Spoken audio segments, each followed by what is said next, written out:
Mga kapuso, kung kailan malapit na ang Pasko, saka naman nakitaan ng African Swine Fever o ASF ang mga baboy sa lechonan sa Laloma, Quezon City. May mga pansamantala munang isasara. Nakatutok doon live si Salima Refran. Sam! Imi-14 nga na lechonan dito sa Laloma sa Quezon City na tinagurian pa namang Lechon Capital of the Philippines ang pansamantalang pinasara ng Quezon City LGU at ng Bureau of Animal Industry matapos ngang magpositibo sa ASF o African Swine Fever ang mga baboy na kanilang kakatayin. Sarado muna ang 14 na tindahang ito ng lechon sa Laloma, Quezon City na kilalang Lechon Capital of the Philippines. Sa naging inspeksyon kasi ng City Veterinary Department at ng Bureau of Animal Industry bilang paghahanda sa Pasko, nakitang may ASF o African Swine Fever ang mga baboy na kakatayin pa lang ng mga lechonan.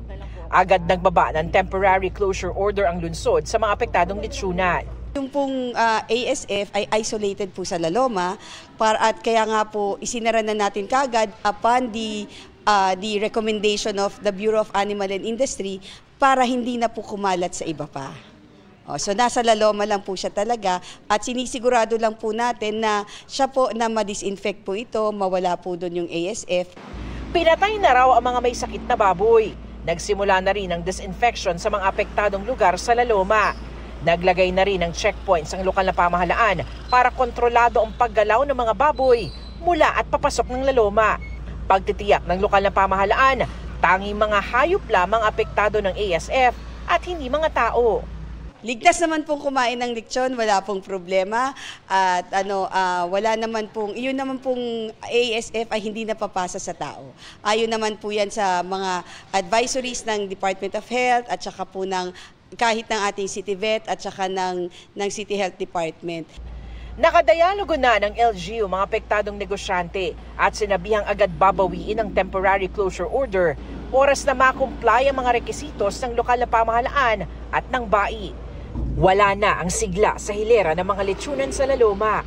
Mabigat ang epekto ng ASF lalo't ilang linggo na lang ay Pasko na, panahong hindi nawawala ang lechon sa mga handaan.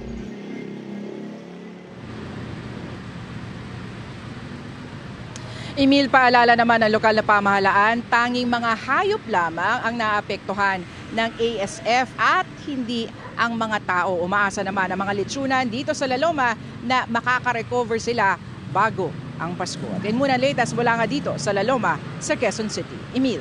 Maraming salamat, Salima Refran.